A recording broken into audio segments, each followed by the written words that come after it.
네, 중국어 숫자도 다뤘고요. 일본어 숫자도 잠깐 다뤘죠. 그런데 한국어 숫자를 다루지 않으면 안 되겠죠. 네, 그래서 오늘은 한국어 1부터 10까지 그리고 한문이 또 어떻게 생겼는지 살펴보겠습니다. 일단 이제 우리 옛날 어르신들은 정말 이 글자가 상용이 되어 있는 상황이었죠. 근데 오늘날에 와서는 이 글자들을 이렇게 보면 너무나 낯설게 생각이 되고요. 또 사실 이전에 이 글자를 너무나도 잘 쓰시던 분들도 오랫동안 쓸 일이 없기 때문에 좀 많이 기억에서 희박해졌을 것 같기도 해요. 그런데 이게 지금 한국어 한일에 해당이 되는 글자입니다. 은행 업무를 봤을 때는 필수적으로 사용을 했어야만 됐고요. 또 동일을 봤을 때도 이제 이 글자를 썼는데 지금은 워낙 멀리 하다 보니 이 글을 아는 사람이 몇 사람이나 있을까 싶을 정도죠. 그러면 이게 이제 한일입니다. 글자를 뜯어보면 선비사 더하기 덮을먹 그리고 콩두가 있어요. 이게 한일에 해당되는 글자인데 일이라는 글자가 어디에서 좀 힌트가 올까요? 제가 보기에는 여기 콩두에 이 글자가 한일을 담당하고 있지 않나 싶어요. 네. 그다음에 이제 두이로 가볼까요? 두이는 이렇게 생겼습니다. 이제 이거는 화살익이라고 하는 글자예요. 말하자면 화살에 끈이 달려있는 화살이라는 얘기죠. 근데 여기 두이가 들어가 있네요. 네, 두이가 여기 들어가 꼭꼭 숨어 있네요. 그리고 이제 돈패가 밑에 있죠. 그래서 두이라는 글자가 이렇게 되었습니다. 그 다음에 이제 삼을 볼까요? 삼은 이 사사롭다는 이 사가 하나, 둘, 세 개 있죠. 또 이렇게 털이 날른다 하는 이 의미가 하나, 둘, 세 개 있어요. 그래서 삼이라는 의미도 살렸네요. 네, 그리고 이제 소리 음도 이게 삼으로 가죠. 네, 그래서 성경에 보면 삼손이라는 사람의 이름이 이렇게 나옵니다. 그리고 여기 위에 풀초가 지금 제가 올려놨는데요. 풀초니까 이 풀가에 속해 있는 뭐가 있죠? 네, 바로 인삼입니다. 인삼. 네, 그래서 이것이 이제 삼이라면 이 풀초를 올리면 인삼의 삼이 또 이렇게 만들어집니다. 그 다음에 이제 사로 가볼까요? 이 사는 방자할 사예요. 네, 좋은 의미는 아닙니다. 그리고 또 따라오는 글자가 사학이라는 글자가 따라와요. 왜 이 별로 이제 글자 음은 사이기는 하지만 다른 사도 많이 있을 텐데 왜 이걸 선택했나 이런 생각이 들기는 합니다. 그런데 사람들이 좀 한국 사람들의 특징이 사자를 싫어하죠. 네, 죽을 사라고요. 네, 그래서 아파트도 사자는 빼고 층을 정한다든가 그러잖아요. 그래서 어찌됐든 사자를 이렇게 씁니다. 이거는 말하자면 사학이라고 하면 포악하다는 그런 의미가 있죠. 네, 그런데 어찌됐든 사를 이 글자로 쓴다는 거. 그 다음에 이제 오로 가볼까요? 오는 사람 인변하고 다섯 오가 분명히 표시가 되어 있네요. 네, 사람이 5명 모였다는 그 의미가 들어있죠. 그 다음에 이제 육은요. 이렇게 가죠. 우리가 지금 현재 어디 삽니까? 육지에 살죠. 네, 그래서 육지, 육이 이렇게 돼 있어요. 그리고 이제 숫자 6으로도 그대로 쓰고 있네요.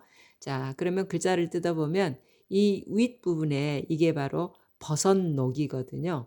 그러면 무슨 말이냐면 나무가 죽어서 흙이 되기 바로 직전에 우리에게 먹거리를 내주는 게 버섯이잖아요. 그래서 버섯녹이 이렇게 생겼어요.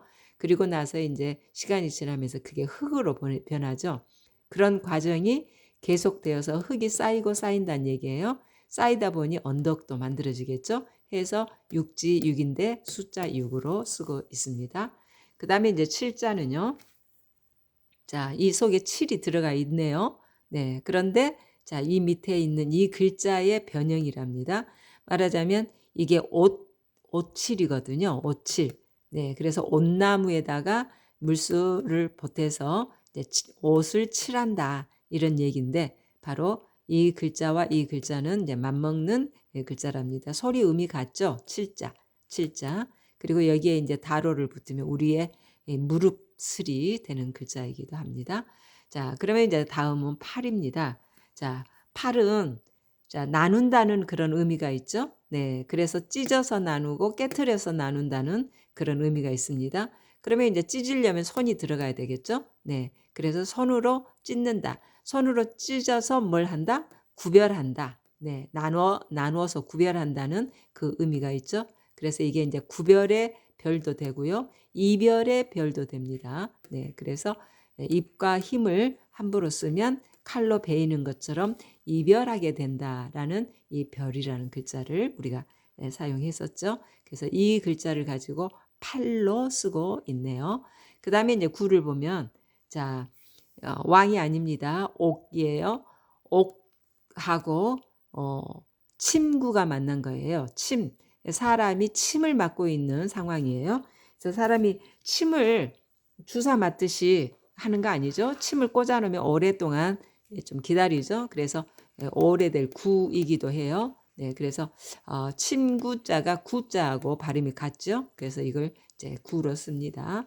그 다음에 이제 십을 보면요. 자, 손수 더하기 합이 이제 합이 있죠.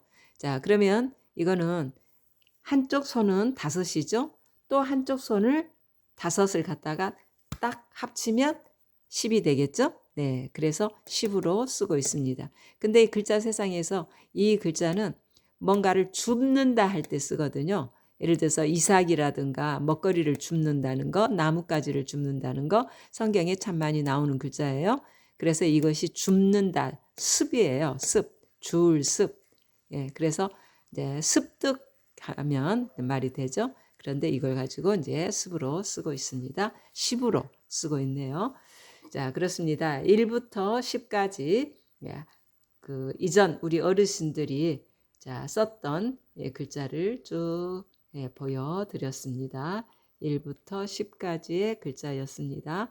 자, 그러면 이제 100단위로 넘어가야죠. 네. 100단위로 넘어가면 어떻게 될까요? 지금 우리 이제 중국어를 다룰 때 이렇게 이게 100이라고 그랬죠? 네. 그런데 한국어에서는 이 언덕부를 분명히 넣어야만이 100으로 통했던 것 같아요. 예, 그리고 이 글자는 글자 세상에서 낯선 사람으로 이 글자는 쓰이고 있습니다.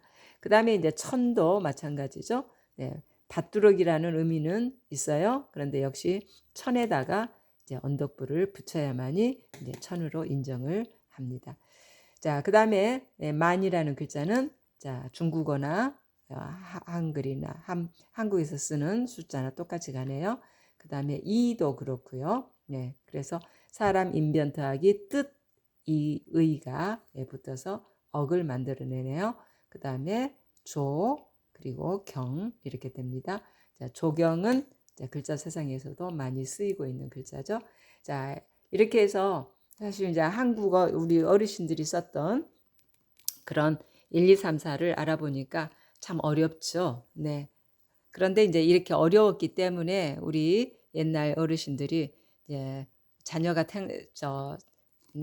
출산되어 가지고 생년월일을 올린다든가 또는 이름을 짓는다든가 이런 것도 참 직원들이 대피를 해줬던 그런 사례들이 좀 있었죠. 네, 그래서 생년월일도 막 틀리고 이름도 막 틀리고 그런 적이 있어요. 그래서 이제 한글을 만들어낸 동기가 되겠죠. 네, 그래서 우리가 한글과 한문을 같이 써온 상황이 됐더라면 이 한문에도 오늘 많은 사람들이 좀 박식할 건데 한문을 너무 죽였죠. 네, 그래서 이런 한문을 접할 때 참 생소하게 느껴집니다. 그러나 우리가 이제라도 좀 이런 글자들을 눈에 담는다면 네, 과거에 우리 어르신들도 좀 생각할 수도 있겠지만 새로운 글을 배우는 것 같은 그런 느낌이 들 겁니다. 저 역시 그렇습니다.